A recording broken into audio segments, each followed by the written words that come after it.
de amor, ¿no? Hola, ¿qué tal? Buenos días. Muy buenos días a todos. Aquí estamos como cada viernes con la energía que nos da el psicoanálisis. Muy bien. Hoy estamos en un taller para padres. Exacto. Como ya sabéis, nosotras somos Magdalena Salamanca y Virginia Valdomino, psicoanalistas de la Escuela de Psicoanálisis Grupo Cero. Bueno, hoy vamos a dedicar este taller para padres a los problemas de alimentación. Vale, y en primer lugar queremos mostrarles que ya tenemos un par de libros publicados sobre el tema. Psicoanálisis, medicina psicosomática, trastornos alimentarios, anorexia, bulimia y obesidad, donde hay un montón de participantes, entre ellos Virginia y yo. Sí, donde estuvimos estudiando, investigando psicoanalíticamente los diferentes trastornos de la alimentación. Exacto. Y también tenemos otro libro publicado que se llama Doctor, ¿por qué no puedo adelgazar?, donde también tratamos los problemas de alimentación. Como veis, también un grupo de autores entre los que nos encontramos nosotras, y este está destinado a perder peso con salud. Es el objetivo de este libro, ¿no? Entonces, que es un tema que nosotros venimos trabajando el equipo de Grupo Cero desde hace muchos años. Claro, porque es fundamental. Es fundamental. Claro, digo, tener una alimentación saludable y todos los aspectos psíquicos que están en juego en la alimentación, porque la alimentación no es un acto nutricional solamente. No, para nosotros no, o sea, para los seres humanos no es como con los animalitos, claro, que comen y para sobrevivir, ¿no? Comen para alimentarse, no. En los seres humanos vamos a ver hoy cómo sobre las funciones nutricias vitales, ¿no? Sí. Y otras funciones biológicas vitales se van apoyando otra serie de acontecimientos psíquicos. Psíquicos, claro, que hacen que, pues, por ejemplo, el ser humano pueda comer sin límites, aunque se haya saciado biológicamente, sigue comiendo y comiendo y comiendo, ¿no? Claro, que haya una compulsión a comer, ¿no? Claro. O que haya una renuncia a comer. También.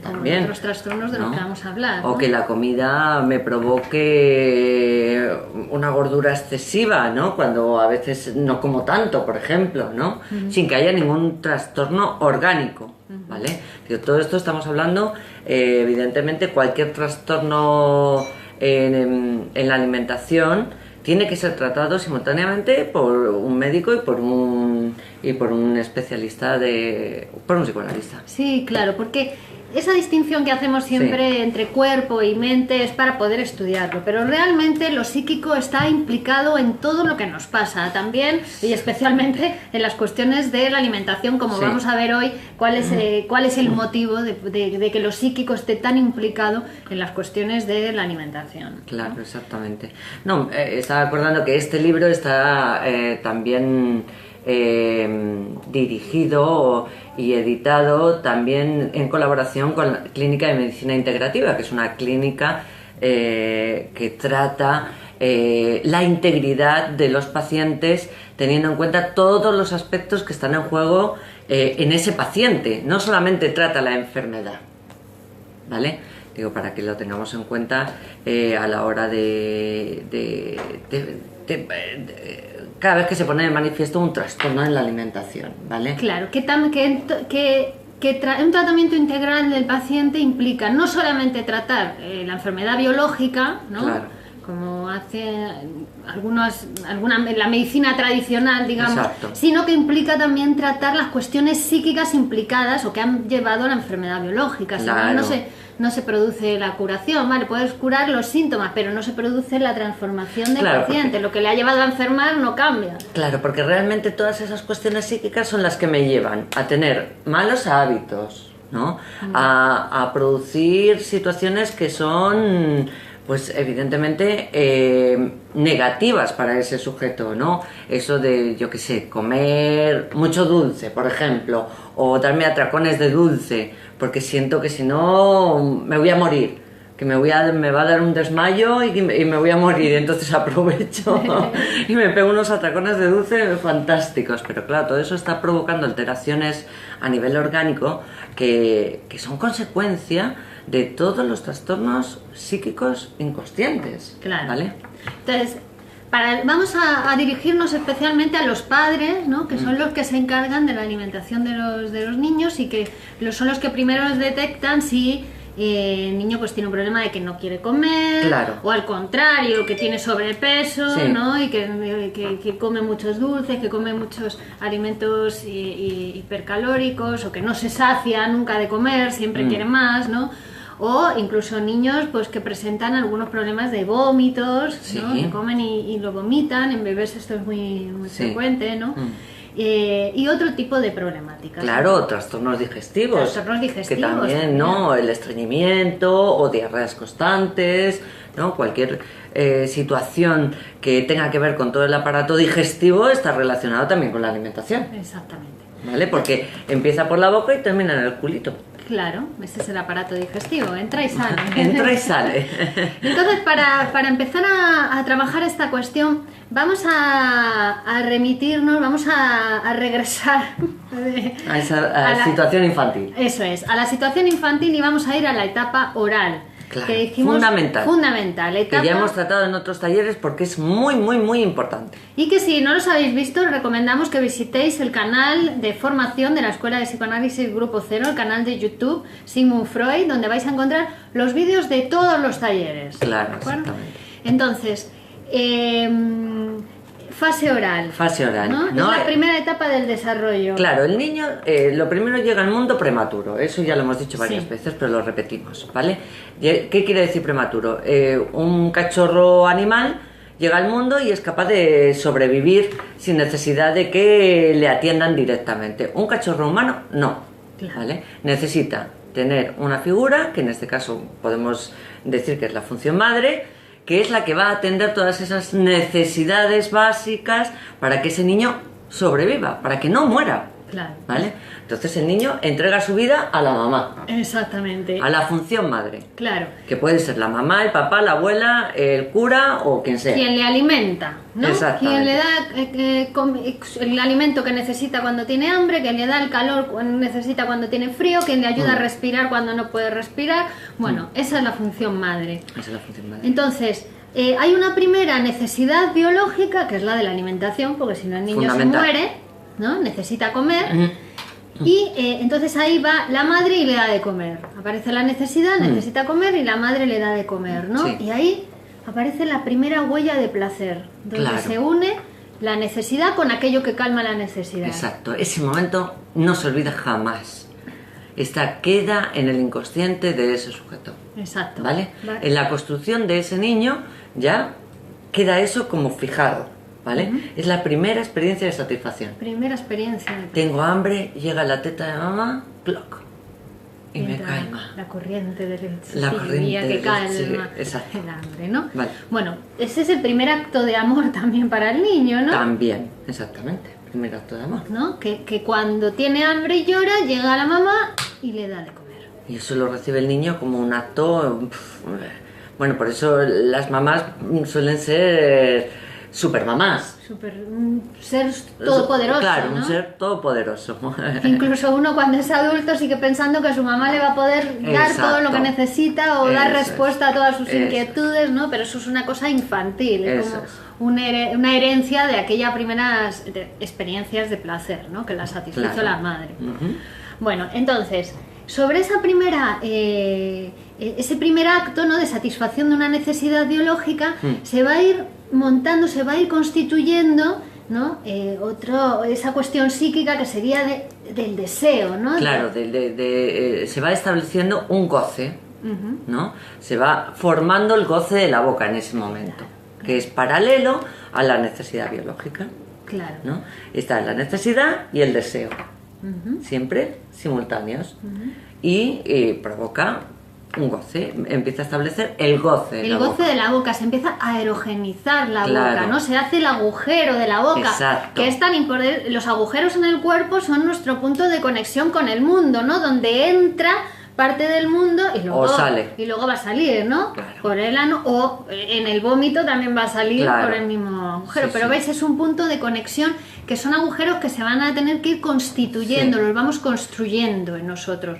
Entonces aquí la boca se va haciendo con eso, con el chupeteo y con el goce del chupeteo. Entonces, pero la diferencia es que, o la cuestión está en que si fuéramos puramente como los animales, ¿no? Sí. Si no tuviéramos lenguaje, pues nos bastaría con, bueno, comer, y cuando se sacia el niño, cuando ya no tiene hambre, dejaría de comer. Exactamente. Pero Pero- en el ser humano no. ¿No? En el ser humano, el niño a veces sigue chupando sin alimentarse. Claro. ¿Por qué? Porque ya tiene ese goce en su boquita que necesita darle satisfacción. Claro, le ponen el chupetito después, ¿no? Come, O sigue se queda- mamando, o se o queda enganchado chupando a la teta. un ratito, aunque no salga leche, aunque ya no Claro. pero se queda chupando, porque va haciendo el goce de la boca. Luego ya la mamá le pone chupete. Claro, luego ya ¿No? le va poniendo un sustituto, porque claro, sustituto. mamá no puede estar todo el día ahí con el nene, se va a trabajar con el nene colgado, no. Entonces el chupete es un invento para sustituir a la mamá cuando no está. Que luego también pues hay que tener ciertos límites también con el chupete, porque Claro. si no el niño se pasa en el goce de Claro. la succión, en el goce oral, y luego veis que le quitan el chupete y va al pulgar, ¿no? Claro. O busca cualquier parte, o el dedo del Sí, pie, o sea, el exacto. niño, digamos que hay como el goce, todo es goce oral, Sí. ¿no? La boca se convierte pues en el periscopio ese con el cual va investigando y va descubriendo el mundo. El mundo. Entonces también hay que ir poniendo ciertos límites a ese goce oral a partir de cierto momento, porque si no también pues corremos el peligro de que sea un chupón para toda la vida. O un mamón. Un mamón. Claro. Que esa actitud se puede cronificar en algunas personas que vemos todo el tiempo a nuestro alrededor o más lejos, gente que está todo el tiempo esperando que le den, ¿vale? Claro, demanda. Es una posición psíquica al final. Claro. Son demandantes. Vemos en los adultos o esas tendencias, pues eso, a la bebida, Sí. al tabaquismo, ¿no? Sí. Que es una cuestión del goce oral, Sí, ¿no? sí. Que es una cuestión de chupeteo del tabaco, ¿no? El cigarro. Que se puede enquistar psíquicamente Hola. y se puede transformar en una actitud.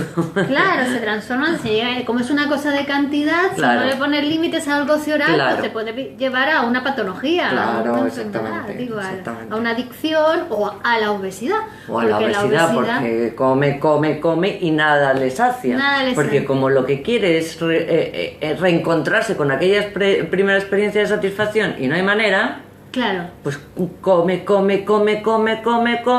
pero no hay satisfacción. Porque el hambre biológica se puede saciar, Exacto. pero el otro hambre que ¿no? Es insaciable. psíquico, que es el del deseo, ¿no? El querer otra vez recuperar. Hay esa- que aprender a ponerle límites. Claro, no se puede Uno hacer. tiene que aprender a ponerle límites. Y eso se va a establecer gracias a la entrada en ese momento infantil de la figura del papá, ¿no? Que es el que va a venir a poner límites. ¿Vale? Exactamente, ¿no? Y posteriormente uno va a incorporar psíquicamente esa ley, ¿no? Como parte de su psiquismo. Es decir, no necesita que el papá esté físicamente a su lado para poner freno a determinados instintos, ¿no? A determinadas pulsiones. Entonces se ven en niños, por ejemplo, que cuando les quitas la comida, cuando ya dicen, no, vale, ya no se come más, ¿no? O Sí. no se pueden comer chuches, ¿no? Los niños cogen una rabieta, ¿no? Claro. Los niños, no, ahí vemos que ya hay una cuestión con respecto a los límites, que hay alguna, que nos tenemos que preguntar o consultar a un profesional porque ¿por qué no acepta el niño los límites, Exacto. ¿no?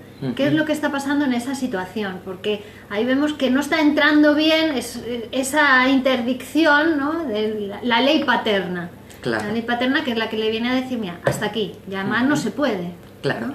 Entonces, cuando de mayores a veces se provocan situaciones de bulimia, por ejemplo, o atracones o no sé qué, es porque no hay una ley establecida en esa persona que regule también esa cantidad normal de ingesta que uno tiene que comer. Claro, La ley está en todo siempre. en la anorexia, por ejemplo, ¿no? Lo que sucede es que la persona, es al contrario, no come, ¿no? O come nada, mejor dicho. Claro, porque no es que no coma. No, se pasa todo el día comiendo nada. Exacto. ¿no? El niño, el adolescente o el adulto que padece, que sufre una anorexia, ¿no? Y ella come un montón, pero nada. pero no come nada. Porque un montón es esto. ¿Ves? Ahí también están los límites Se pasa todo el día borrados. pensando en la comida, ¿no? Pero come nada. Claro. Es a nivel de pensamiento que come. Claro. Igual que en la neurosis obsesiva, ¿no? Por ejemplo, que el neurótico obsesivo se relaciona con todo el mundo, pero a nivel de pensamiento. En la anorexia lo que ocurre es que come a nivel de pensamiento, no come en la realidad. Claro. Y eso es importante, diferenciar la realidad material de la realidad psíquica. Sí. Y además cuando profundizamos analíticamente en los casos de anorexia, se observa, ¿no?, que hay una cuestión con respecto a esta situación infantil, a esta relación infantil con la mamá, ¿no? Muchos que le reprochan no haberle dado suficiente la teta, ¿no? No haberle dado suficiente cariño, no haberle dado suficiente, no haberle dado suficiente. No haberle dado, al final, es un reclamo de no haberle dado Otra cuestión, ¿no? otra cuestión.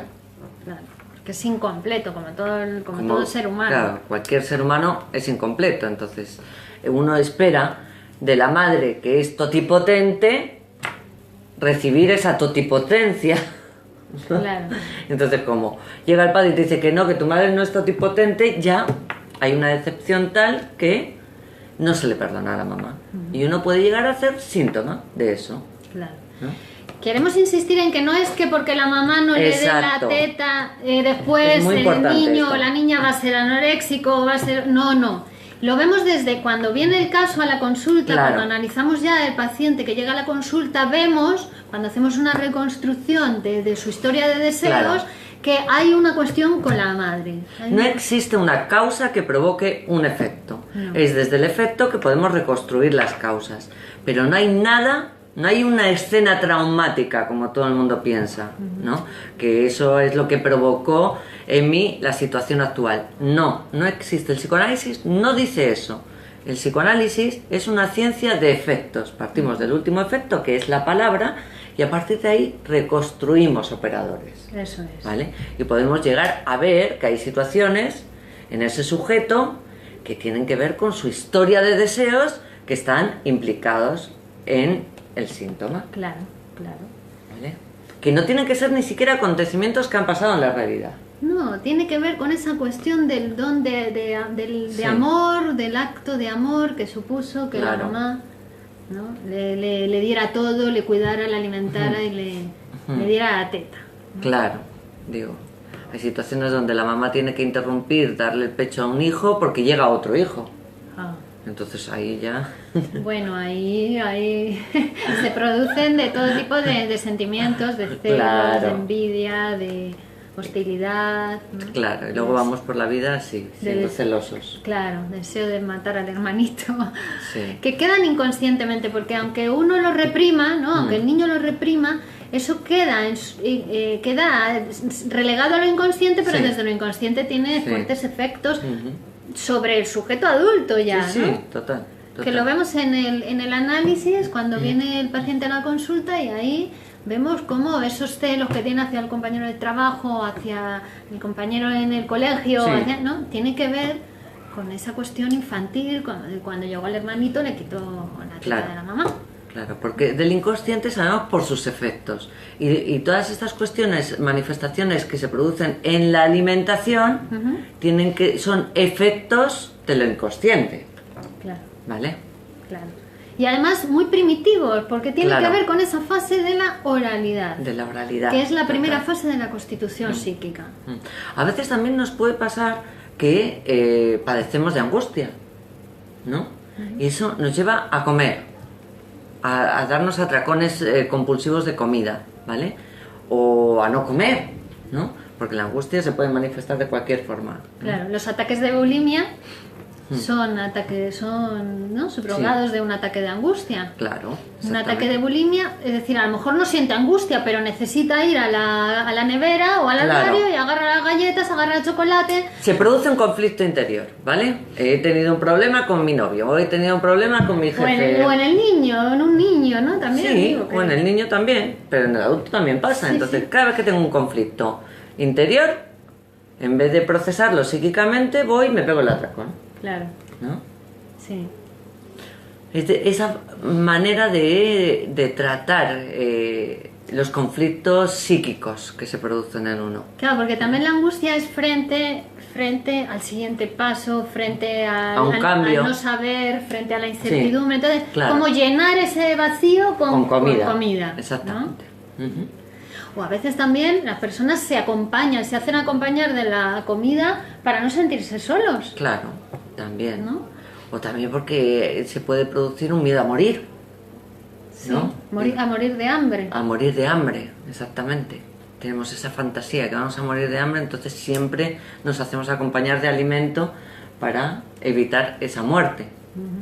Todo tiene que ver con esa cuestión infantil, de complejo de castración, de aceptación de la mortalidad, ¿no? Claro. Todo está relacionado con el mismo eje. ¿no? Y además, os habéis dado cuenta, ¿no? Uno se pega una comida totémica casi, sí. ¿no? Come muchísimo y luego siente culpa.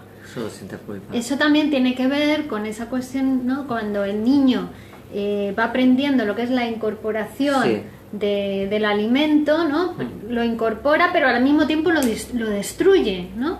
Lo hace formar parte de su propio organismo, se come la galletita, pero luego llora, ¿dónde está la galletita? Es como una fase canibalística, claro. ¿no? Que decimos de la fase oral, ¿no? Hay una evolución cuando aparecen los dientes, que ya entramos en esa fase que podemos denominar canibalística, donde el amor me hace llevar a incorporar algo dentro de mí, por eso los niños muerden a los compañeritos y no sé qué, pero a la vez que lo incorporo lo destruyo, queda destruido, ¿vale? Entonces es como una contradicción. Es una contradicción, ¿ves? Ese comportamiento implica amor-odio a la vez, ¿no? Amor-odio. Pero es que los seres humanos somos ambivalentes y lo vamos a hacer a lo largo de toda la vida. Y lo aprendemos desde chiquititos. Claro. ¿No? Va junto, amor-odio, amo esa persona, me la quiero comer, me la comería, ¡ay, pero qué bonito, qué bombón! Qué bueno está! ¡Ay, qué bueno está! Me lo comería, ¿no? Es como volver a esa fase, a ese primer momento canibalístico donde incorpora el objeto, lo hace parte de uno, pero al mismo tiempo lo destruye, porque se come la galletita, claro. ¿no? Claro, todas estas cuestiones, a la escucha de los padres, son fundamentales, porque claro, uno tiene que aprender que el niño está pasando por fases que están montadas sobre la necesidad, sobre el alimento, pero que no son o no tienen que ver directamente con el alimento. Lo que pasa es que se ponen de manifiesto ahí. Claro. Entonces, son procesos psíquicos que, si son tenidos en cuenta, ya el problema no es el alimento. No ponemos toda nuestra libido y hacemos que el niño ponga toda la libido en el alimento. Dejamos que pase. Claro, lo analizamos para ver cómo está afectando a la vida del niño en general, porque no solo con el alimento que pide más, sino que es un niño demandante en todo. Claro. Quiere más, probablemente amor de los padres, ¿no? Pero en todo quiere más, es decir, no tiene límites, es muy voraz, ¿no?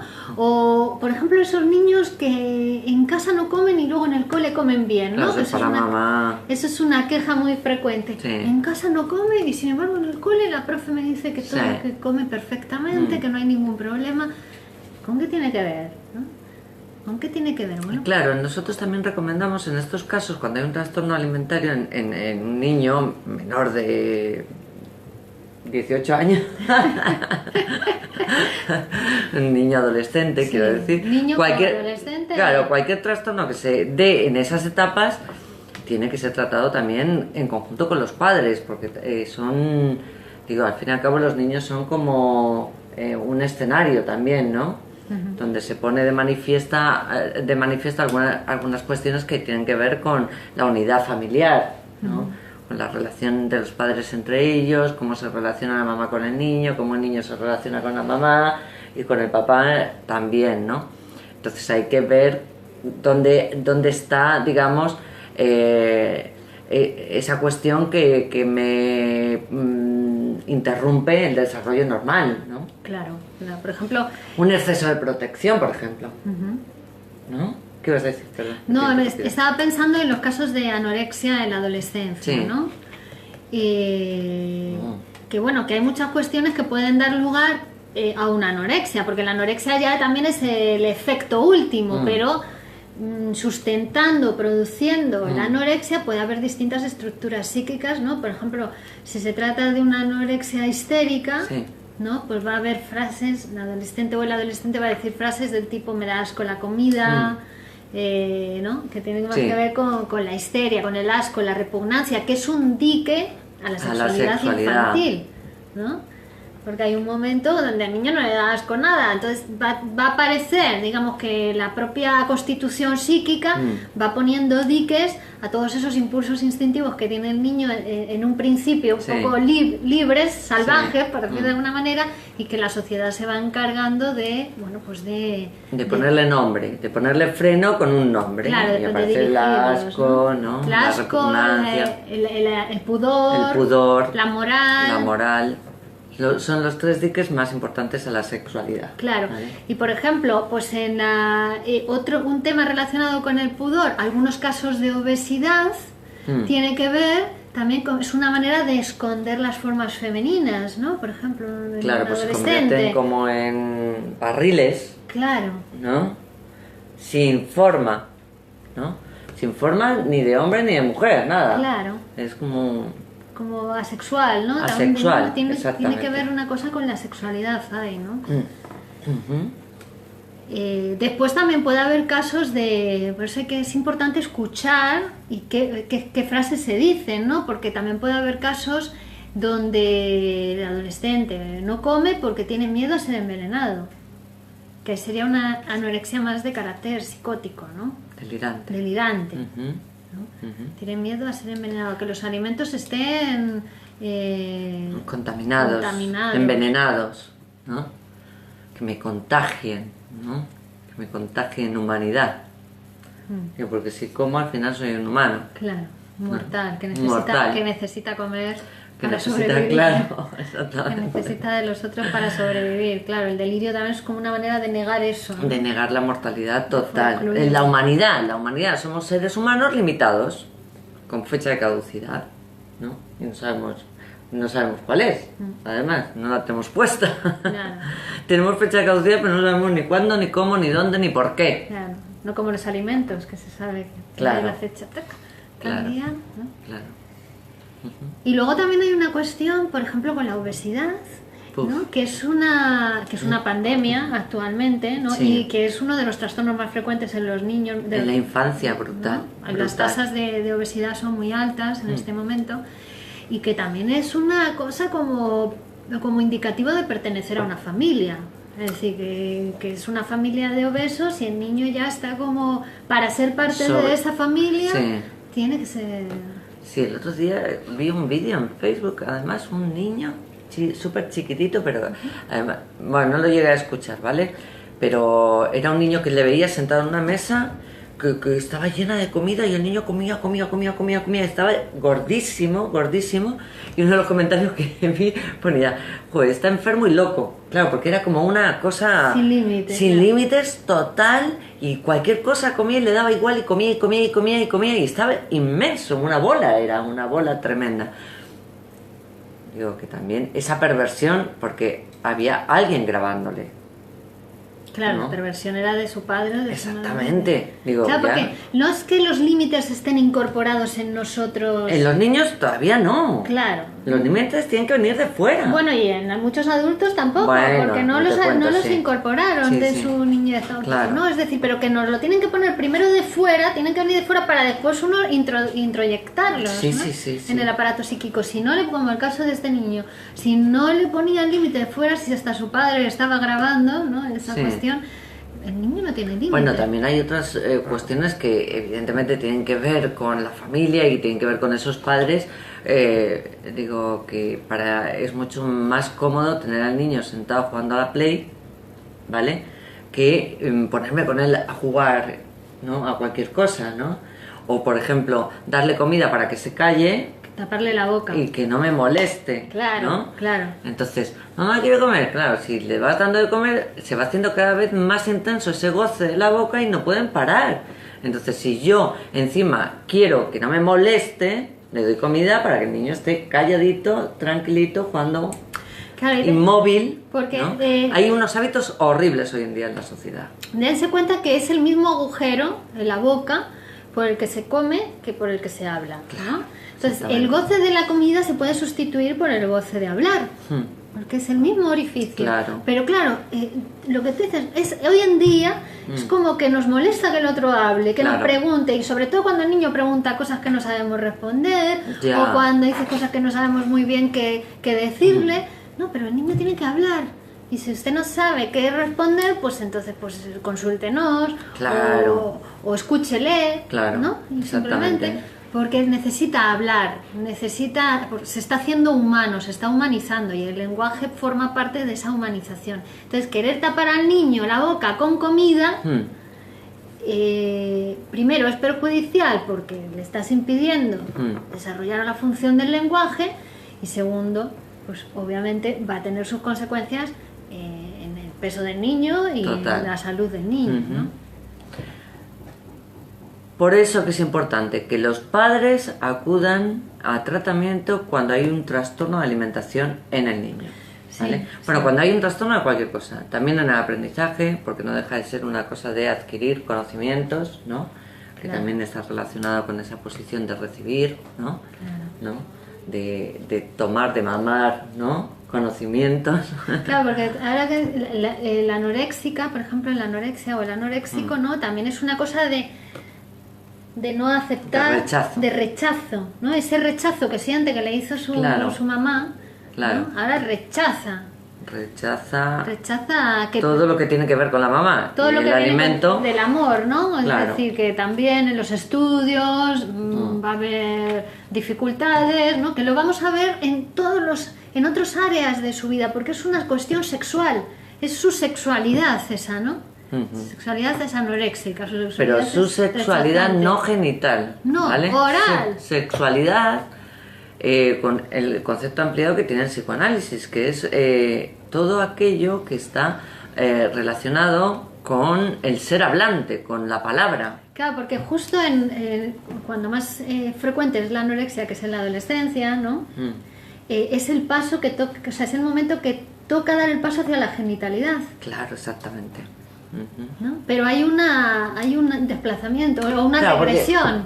Todas estas fases, ¿no? Esta fase oral, luego viene la fase anal, luego la fase fálica, ¿no? Van a desembocar, digamos, en que todas esos agujeros, esas zonas de goce se centren en el ser humano en la zona genital, como principal fuente de satisfacción, ¿no?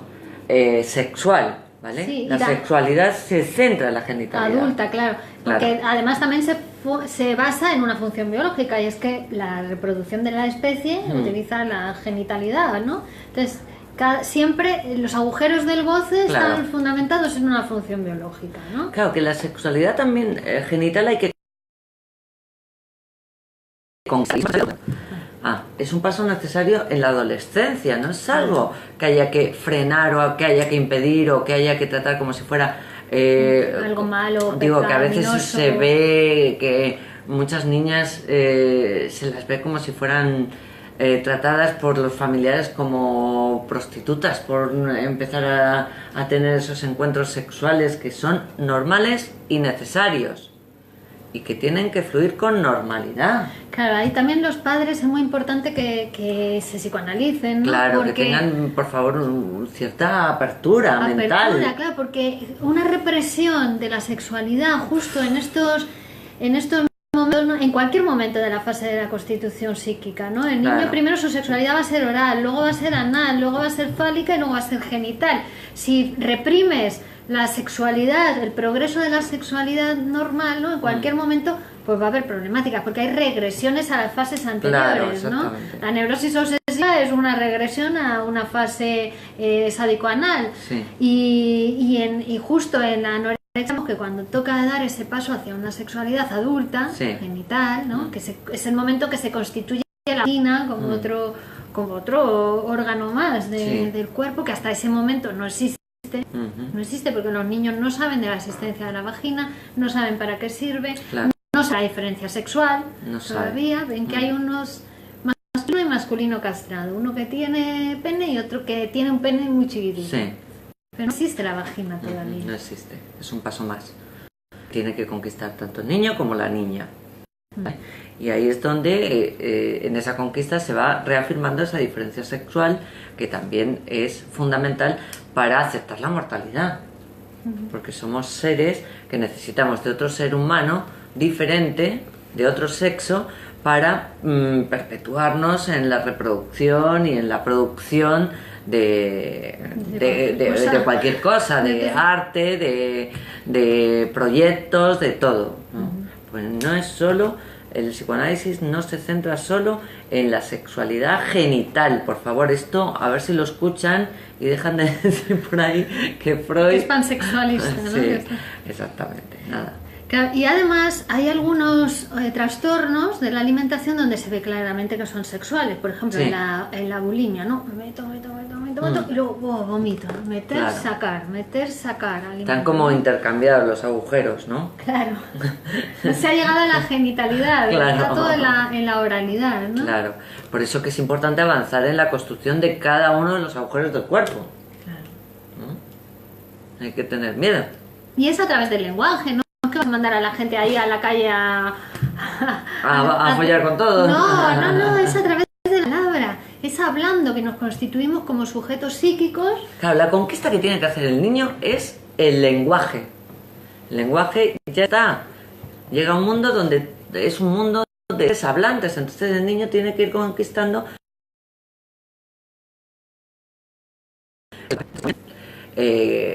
porque además el lenguaje es muy similar al aparato psíquico en el sentido de que tiene pausas, tiene puntos, tiene 2 puntos, tiene punto y aparte, ¿no? Claro. Entonces uno también tiene que establecer esa puntuación en uno.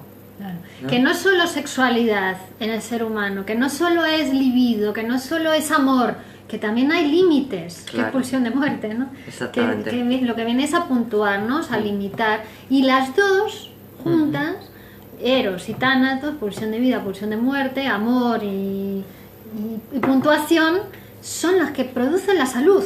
Sí. Y el bienestar, siempre tiene que estar las dos. Sí, ¿no? Si es todo eros, pues acabo como una bola hasta explotar. Y cuidado que la obesidad reduce la esperanza de vida en 10 años. Madre mía. ¿No? Es decir, que tiene sus consecuencias. Y si es todo tánatos, pues también habría que ver, por ejemplo, si en la anorexia no hay una cuestión también de pulsión de muerte, ¿no? De negarse a la alimentación, porque al final están negando una función vital y le lleva a la muerte. Claro, no, digo, aparte hay una tendencia suicida, está claro. Casi todas las anoréxicas son tratadas con aislamiento casi, ¿no? Claro, porque también hay esa sería la anorexia depresiva, ¿no? Que claro, no es, hay una tendencia depresiva. No es que no es nada de lo que le gustaba hacer, ya no quiere salir, no quiere, entre todas las cosas no quiere comer. Tiene una problemática muy, muy fuerte ahí con las figuras parentales, ¿no? Y encima son tratadas con un encierro con la familia. O sea, es justo lo contrario de lo que debería ser, ¿no? Hay que dejarlas hablar, que se manifiesten, que no. Que hay que escuchar los síntomas, hay que escuchar al paciente, cómo habla y de qué forma habla, porque no toda la forma de... No siempre dice uno lo mismo, aunque esté diciendo lo mismo, ¿no? Claro. Depende la puntuación, dónde se para, en qué forma, si son frases con una historia o son frases sueltas, ¿no? Descriptivas o no descriptivas, todo eso hay que aprender a escucharlo para poder tratar correctamente cada caso. Claro, por eso la escucha profesional lo que hace primero es hacer un correcto diagnóstico, ¿no? Te permite decir de qué estamos, de qué se trata, ¿no? Que aunque sea no todas las anorexia son iguales, ni todas las obesidades son iguales, ni todas las bulimias son iguales, ¿no? Ni todos los trastornos de la alimentación, problemas de alimentación son iguales. ¿De qué se trata? ¿Qué historia hay detrás de ese síndrome? Claro, porque el correcto diagnóstico en psicoanálisis es que no hay diagnóstico, se va construyendo en el tratamiento. Entonces, justamente es dejar hablar sin etiquetar, porque si etiquetas bueno, ¿cuántos pacientes llegan a la consulta ya con su etiqueta puesta, que lo único que hace es impedir o incluso ralentizar muchísimo el tratamiento? Claro, ¿no? porque al poner la etiqueta es esa ¿cómo se dice? Incertidumbre, ¿no? La etiqueta lo que viene es a poner un tapón al agujero. Claro. Al agujero una falta, ese es el motivo del deseo. Claro, en vez de, siempre hay una falta, ¿no? En vez de enseñarnos a manejarnos con la angustia, quieren encararla. Claro. Y se trata de aprender a relacionarse cada uno con su angustia. Porque es vital la angustia, siempre hay angustia necesaria y es fundamental para el crecimiento y para constituirse como sujetos adultos en las relaciones. Entonces es necesaria esa angustia. Digo que también los papás que viven con tanta angustia los problemas de alimentación en los niños, que conversen con nosotras. Bueno, ¿no? Esos papás que viven con angustia la alimentación de los niños, viven con angustia todo. Claro. Tienen que tratar su angustia, ¿vale? Y no ponerla en el niño, porque si no al final trasladamos al niño problemas que no tienen que ver con los niños, sino que son, pues eso. Hacemos problemas, ¿no? Claro, construimos, los buscamos incluso. Producimos problemas y eso ya nos calma la angustia, porque mi angustia es frente a la incertidumbre, entonces ya tengo un problema que ya me da sentido a mi angustia. Exacto. Y al final acabo cristalizando, digamos, ese problema en el niño, haciéndolo verdad. Y asunto delicado, dice Juan, es delicado porque el niño es delicado, es frágil y es un ser indefenso al que tenemos que ayudar a construirse para poder hacerse independiente, autónomo, ¿no? Claro. Porque si no, delicado porque cuestionamos de alguna forma las creencias sociales o las creencias religiosas o queremos la salud psíquica de la población. Sí, también porque cuestionamos la cuestión de que no se suele poner el peso en el niño. Quiero un trato que traen al hijo. Además, que hablar, tienen que implicarse. Y entonces ahí ya los padres como dicen, ¿qué pasa? Yo lo estoy haciendo mal, soy el culpable. No, es que hay que cuestionarse porque el niño, su psiquismo todavía no está hecho.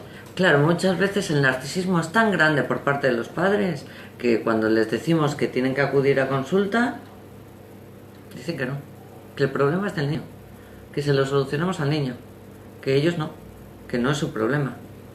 ¿Cómo no va a ser su problema si es producto de esos dos seres? ¿No? Alguna implicación habrá, ¿no? Algo habrá que cuestionarse, porque si no...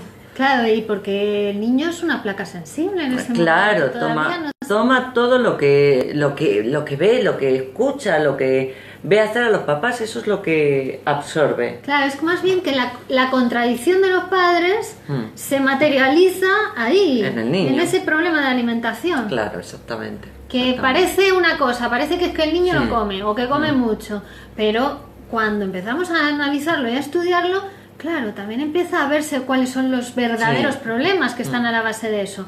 Muchas veces, a medida que los niños van mejorando, ¿no? En el tratamiento, porque además es muy eficaz el tratamiento y enseguida tiene efectos, ahí los padres dicen, ¿no? Cuando se empieza a ver cuál es el verdadero problema que tiene que ver con la comunicación de los padres o la angustia de los padres o la sexualidad de los padres, ¿no? Retiran al niño del tratamiento. Claro, porque ellos no, a ellos lo hacen todo perfecto, ¿vale? Entonces, el que no lo hace perfecto es el niño, porque como no lo hace como ellos... O el psicoanalista. Bueno, el psicoanalista se equivoca siempre, por supuesto. Y que además tenemos que equivocarnos, pues, ojalá, ¿no? Pudieran entender que la equivocación del psicoanalista es lo que les va a ayudar a mejorar, ¿no? Claro, porque pudieran entender que es el trabajo del psicoanalista, pero es su vida. Claro. Se salva, ¿no? Claro, eso es fundamental, ¿no? Reducir los niveles de narcisismo, Sí, legislar el narcisismo, exactamente. porque es que si no, no se puede. Y también ver que el niño no es de uno. Ah, bueno, es del mundo, claro. Claro, que es un ser, es una persona que se Sí. tiene que producir lo más sana, que cuanto más sanamente se produzca, más ventaja va a tener en su vida, cuando salga al mundo, ¿no? Claro. Sanamente. Sanamente, ahí está. Cuanto más sanamente, Cuanto más sana tenga su mente, más sano va a ser. Claro, porque la salud y la enfermedad es una cuestión de cantidad, señores y señoras. Entonces, Claro. es importante trabajar para la salud. Trabajar para la salud, porque si no, el aparato psíquico librado a su libre albedrío, a saber dónde nos lleva.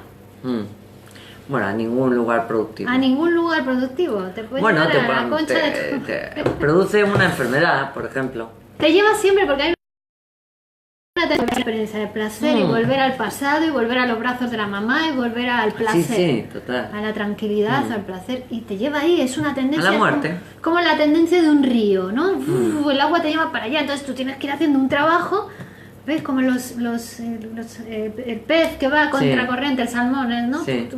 Que sube el agua por el cañón del Colorado para poner los huevos en el mismo lugar, ¿no? Es decir, hay que hacer un trabajo contracorriente. Sí. A favor de uno. A favor de uno. A ver, Juan Martín, desde la lejanía yo lo veo muy difícil de tratar. Ay, esos padres. Bueno, hay de todo. También hay padres que se someten No, por Dicen, supuesto. por favor, ayúdenos porque no nos...